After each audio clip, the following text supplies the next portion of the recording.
तो चलिए बिना किसी देरी के आज के इस विषय में गोता लगाते हैं। आज के इस डीप डाइव में हम एक ऐसी घटना की परतों को उधेड़ेंगे जो लिटरली रोंगटे खड़े कर देने वाली है। हम विस्परिंग हॉलो नाम की एक बेहद खौफनाक स्थानीय किंवदंती का विश्लेषण करने वाले हैं, जिसे स्रोत सामग्री में बेहद डरावना बताया गया है। यह सिर्फ कोई सुनी सुनाई बात नहीं है, बल्कि उन घटनाओं का सिलसिलेवार ब्यौरा है जिनका कोई लॉजिकल जवाब आज तक नहीं मिल पाया है। आप जरा इमेजिन कीजिए, आप रात के वक्त एक बिल्कुल सुनसान रास्ते पर ड्राइव कर रहे हैं। आपकी गाड़ी का रेडियो जो सालों से खराब पड़ा था, अचानक उसमें से एक खौफनाक आवाज गूंज उठती है, तुरंत वापस लौट जाओ। खौफनाक है ना? स्रोत के मुताबिक जीना नाम की एक लड़की के साथ बिल्कुल ऐसा ही हुआ था। उसे एक ऐसी जगह से ये चेतावनी मिली जिसकी उसने कभी कल्पना भी नहीं की थी। ये कोई रैंडम ग्लिच नहीं था, ये उस जानलेवा खतरे का एकदम साफ सिग्नल था जिसकी तरफ वो तेजी से बढ़ रही थी और जहां से वो फिर कभी वापस नहीं आई। तो इस चेतावनी के बाद क्या हुआ? क्या वो मुड़ गई? बिल्कुल नहीं। उस दिल दहला देने वाली चेतावनी के बावजूद जीना ने अपनी गाड़ी उस घने अंधेरे में आगे बढ़ाई और उसके बाद वो कभी किसी को नहीं दिखी। इस खौफनाक सच्चाई के साथ ही आज हम इस पूरी घटना की तह तक जाएंगे। आखिर उस रात उस सड़क पर ऐसा क्या था जिसने उसे हमेशा के लिए निगल लिया? आइए थोड़ा पीछे चलते हैं और उसके आखिरी पलों की कड़ियों को एक साथ जोड़ते हैं। आगे बढ़ने से पहले ये समझना बहुत जरूरी है कि आखिर ये विस्परिंग हॉलो है क्या भला। स्रोत इसे बिल्कुल साफ शब्दों में बयां करता है। ये रात के वक्त एक बेहद खौफनाक, अंतहीन सी लगने वाली सड़क है जहां दूर दूर तक कोई साइन बोर्ड या निशान नहीं है। और इसकी सबसे डरावनी बात, ये सड़क इस बात के लिए कुख्यात है कि जो भी मुसाफिर यहाँ आता है वो हमेशा के लिए यहीं फंसकर रह जाता है। मतलब ये डेफिनेशन ही अपने आप में इतना डरावना माहौल बना देती है कि कोई भी समझ जाए कि ये कोई आम सड़क नहीं है। तो इसकी शुरुआत कैसे हुई, चलिए देखते हैं। विस्परिंग हॉलो की चुनौती। अगर हम यहाँ दो चीजों को आमने सामने रखें तो फर्क बिल्कुल साफ दिखता है। एक तरफ थी जीना, निडर, जिसे चुनौतियां एक्सेप्ट करना बहुत पसंद था। उसने अपने दोस्तों की शर्त मान ली कि वो रात के वक्त अकेले विस्परिंग हॉलो जाएगी। ये उसका ओवर कॉन्फिडेंस था। और दूसरी तरफ उस सड़क की भयानक सच्चाई, एक ऐसा रास्ता जो कभी खत्म नहीं होता, कोई डायरेक्शन नहीं, कोई बताने वाला नहीं कि कहाँ जाना है।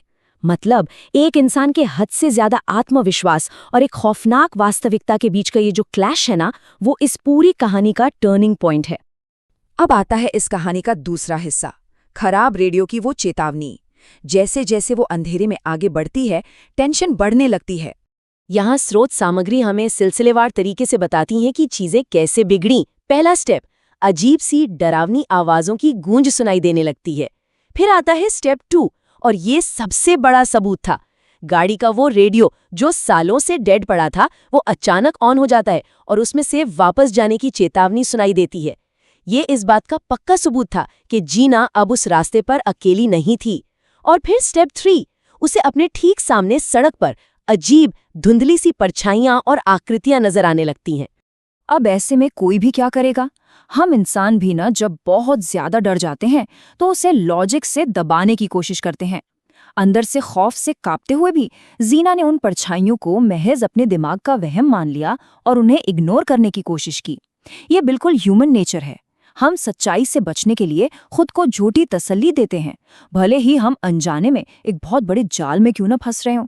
और फिर आता है हमारा तीसरा और सबसे अहम हिस्सा, सड़क पर खड़ी वो लड़की। यहाँ से कहानी बिल्कुल खौफ के चरम पर पहुंच जाती है। अब घटनाक्रम बहुत तेजी से बदलता है। इमेजिन कीजिए, एक बहुत ही तीखा मोड़ आता है। अचानक जोर से ब्रेक लगते हैं।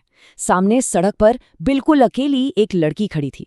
उसके लंबे काले बाल उसके चेहरे को पूरी तरह से ढके हुए थे।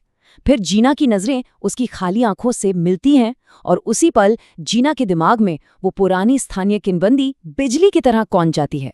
पैनिक में बुरी तरह घबराकर वो पूरी स्पीड में वहां से अपनी गाड़ी भगा लेती है। तो आखिर वो लोकल किंवदंती थी क्या? स्रोत के मुताबिक सच ये था कि बहुत समय पहले इस सड़क पर एक लड़की की भयानक मौत हुई थी।